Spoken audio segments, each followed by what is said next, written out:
Hi guys, Jharkhand स्थापना दिवस पर बाबूलाल मरांडी ने मुंबई में क्या कहा, चलिए देखते हैं। गीत गाते हैं तो लगता है कि मिट्टी से वो खुशबू है, यानी आवाज जो है वो दिल से है, उसमें से कोई कहीं बनावट उसमें से नहीं है। हम लोग तो काफी रांची में इनका गीत सुने हैं, हम लोग कई बार मंच पर भी इनको हम लोगों ने कई दफा बुलाया और उसमें से इनके गीत को मैंने सुना तो बड़ी, जिसको क्या बोलते हैं, आप सबको भी बहुत आनंद आएगा। इसलिए मैं प्रेम जी को ये बोल करके जाता हूँ, चूंकि और लोगों को हमने कुछ समय दिया वो इस कारण से, नहीं तो मैं भी रुकता यहाँ पर। और छोटे महतो जी का जो बताए रोने जो दर्द भरी कहानी, तो मैं निश्चित रूप से आप सब लोगों के सामने ये कह रहा हूँ कि आप जहाँ कहीं भी हमारी जरूरत होगी तो मैं निश्चित रूप से आपको सहयोग करूंगा, क्योंकि समाज में जो व्याप्त जो कोड़ है, कुरीति है, उसको समाप्त करना बहुत जरूरी है। नहीं तो पता नहीं कि इनके ज़रिए न तो संघर्ष की कितनी महिलाओं के साथ इसी प्रकार से अत्याचार होता है, इसी प्रकार से कठिनाइयों में लोग झेलते हैं, लेकिन उसके लिए कोई बोलने का हिम्मत नहीं जुटा पाते हैं, संघर्ष नहीं कर पाते हैं।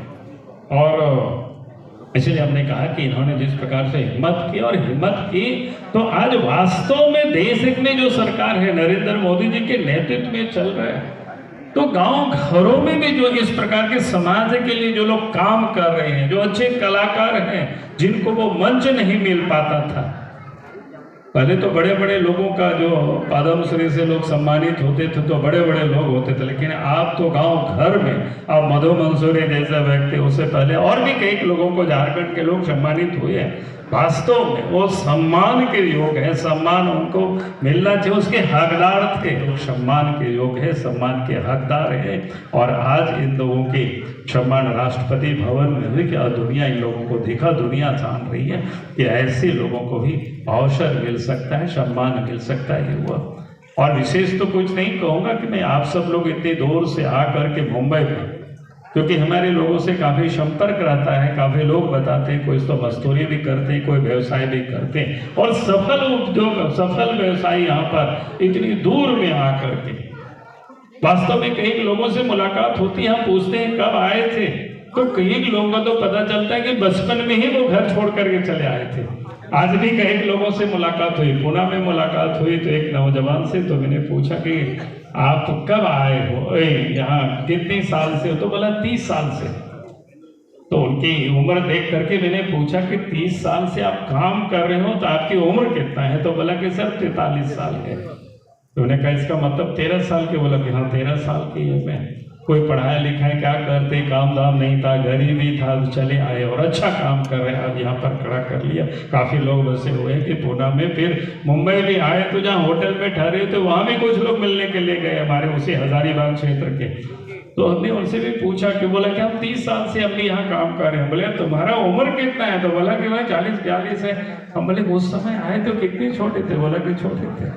तो कहने का अर्थ है कि इस प्रकार से संघर्ष करके, घर द्वार छोड़ करके, और इस मुंबई जैसे महानगर में संघर्ष करके आप सब लोगों ने अपनी एक स्थान बनाया, उसके लिए आप सबको बहुत बहुत बधाई। इतना दूर से आए तो इसलिए मैंने कहा कि आप सब ने क्या, आपकी तकलीफ को मैं जानता हूँ। कई दफा लोग यहाँ बोलते रहते हैं कि भाई झारखंड भवन होना चाहिए, तो मैं जरूर कहूँगा कि शायद जमीन की उपलब्धता हुई, ऐसा किसी ने हमको बताया है।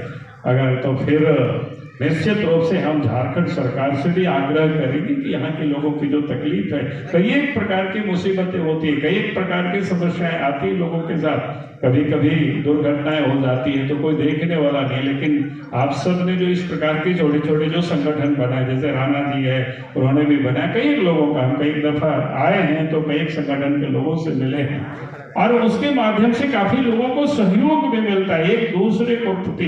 तो मैं बार बार लोगों से कहता हूँ आप संगठित होकर के रहेंगे तो कोई तकलीफ नहीं होगी। और ज़्यादा से ज़्यादा मेरे चैनल को सब्सक्राइब करें, सपोर्ट करें।